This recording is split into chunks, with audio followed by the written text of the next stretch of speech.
Introduce our next guest so we can give Brother Jeffries a nice round of applause.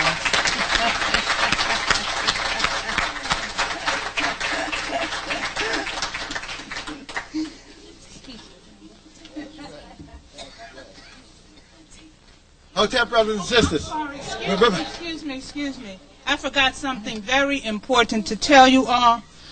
We have a Holocaust museum that we would like you all to visit and to ask the brothers lots of questions, because they have a lot of artifacts that are indigenous to our slavery here in this country, and they've come from Washington, and they would appreciate your patronage to go in and see them. It's very, very interesting. So after this lecture, you take a walk to the next room and visit the Holocaust Museum. Thank you. We'll try it again. Hotep brothers and sisters. Free the land. No justice.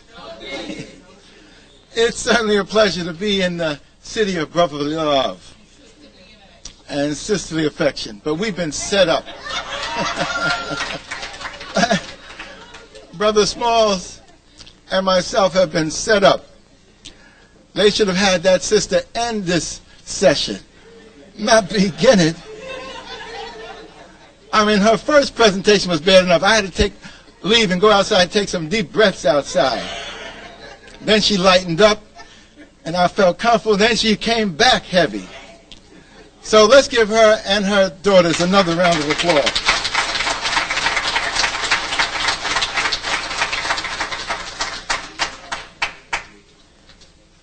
She actually sets a fantastic stage for my partner in struggle, Professor James Small's presentation.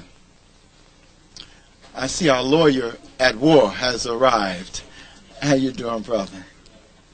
Free the land. The sister did a fantastic job of outlining several important areas that I'm sure Brother Small will touch on. And as I introduce him, I want to let you know what's happening around New York and the family of African at war that we have worked with. Brother Small has been a key factor in what has happened in New York over the last 20 plus years. He's been involved in every meaningful struggle for African peoples that there is. Every range of African consciousness relates to him. From those with the weapons, armed with real arms, those armed with a special heart, those armed with African tradition. He's touched the full reach.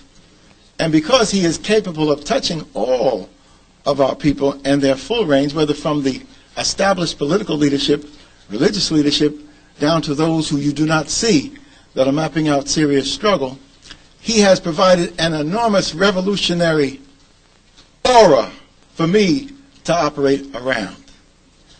And then we've surrounded ourselves with others who have complemented the process, including elder statesmen. Of course, we have our Dr. Benz and our Dr. Clark, our serious elder statesmen in the heart of Harlem. But on the edge of Harlem, you have another elder statesman who comes from the Caribbean, who is a stone-cold declared Pan-Africanist from his soul. And even though he comes from a little island, one of the littlest, he has one of the biggest consciousness in terms of Pan-Africanism, and that's Professor Edward Scobie, that young man in the white hair right there.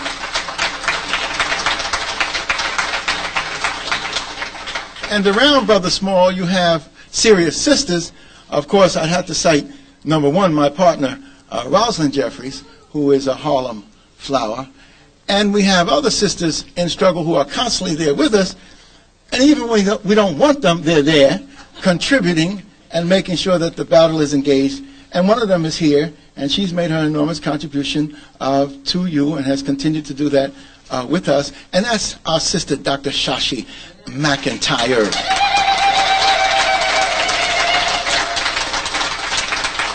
So Brother Smalls has his roots deep in this nation, coming from South Carolina, and his South Carolina goes past the African South Carolina into the Native American indigenous people of South Carolina. So he has deep, deep roots in this country, and he is a undeclared, unadulterated Pan-Africanist revolutionary. That's Brother Small's introduction. Now Dr. J would like to expand that to say that Brother Smalls and I have been working on some very serious endeavors with our world community. Most of you will not be able to even grasp some of it today because we won't have a chance to lay it out for you. But when we go to Africa, we go every year. And we're going in August to be with our people in Ghana. We'll be going next year with several hundred of us as ASCAC will have its second international conference in Ghana. When we go to Ghana, it's a special, special, special relationship with the continent. You have to begin to understand when a person like Brother Smalls feels so strong about his Africanness and our link to the continent, he can declare to traditional leaders that we are African, that we are claiming our rights, that we are in exile, prisoners of war in America. Can you imagine someone looking at a traditional chief, looking at a major, a priest or priestess, and making that declaration? So when we go to Africa, Africans know we come for something serious. We're reclaiming the continent. We not only want the 5, 6, 7, 8, 9, 10 states in America, we want that continent. We're reclaiming those forts and dungeons along that coast of Africa, from Gorée through James Island in the Gambia, Bunce Island in Sierra Leone, down to the 40 and 50 in Ghana, Elmina, Exum, Shama, Cape Coast, Usur, James Fort, on down through Dahomey, to Nigeria, to Luanda, all the way around to Fort Jesus in Mombasa. We're claiming these instruments of our degradation and separation that have to be transformed into monuments of our reattachment to the continent. These are our Holocaust monuments. These concentration camps of death speak volumes about our people. We are the survivors. We have a common ancestry that we will not let the Africans on the continent forget. We have rights and obligations to the continent that are very real. And I'm blessed to have a Brother Smalls with me when we raise these questions. But our brothers and sisters on the continent, like many of our people here, are being sold down the river again for a few dollars. The slave forts and dungeons are being sold to Europeans. Elmina, where it all started, is now an international, world-class monument to be a tourist attraction. Cape Coast is heading that way. The Dutch want Fort Amsterdam not to reveal their dirty hands in the enslavement system, but they want to create a monument to the Dutch colonialization of Africa. I see our sister Dr. Blakey is with our great Queen Mother. Spent a night in Cape Coast dungeon as a witness. A few years before, I spent a week in that dungeon. That's why I speak so strong about it. People don't understand. I've been going forth in those slave forts and dungeons since 1961, when some of you were not even born. Every year I've been there. And the ancestors speak to my soul every time. One of our great leaders, Gary Bird, decided to go over to Africa 2 years ago, and I told him, Gary, come over with us so that you can be introduced to this process. Just don't go over there by yourself. And he went over, didn't take my word, couldn't come over with us, went over by himself, led a group of people. When he got to Cape Coast dungeon, the ancestors destroyed his very bearing. He lost control. You have to understand the power that's in those forts and dungeons. We cannot give them over to the Europeans or to Negroes who don't understand or Africans who don't have the consciousness. So we have a major responsibility, brothers and sisters, to get on a good foot and make this reparations real. Several levels of reparations need to be understood. Yes, we need to get as much wealth as we can get together and build those institutions for liberation here in America. Yes, we need to get those wealths and resources so we can make sure that the continent is our continent for the 21st century. We've been blessed with the greatest resource that humankind has given any other branch of humankind, the African continent. We have to make it work for us. Everybody in the world sees the African continent as a part of their 21st century except African peoples.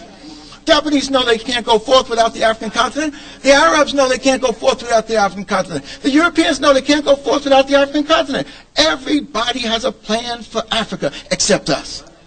So it's wonderful that we come together on these reparation occasions so we can start to begin to seriously put together our program.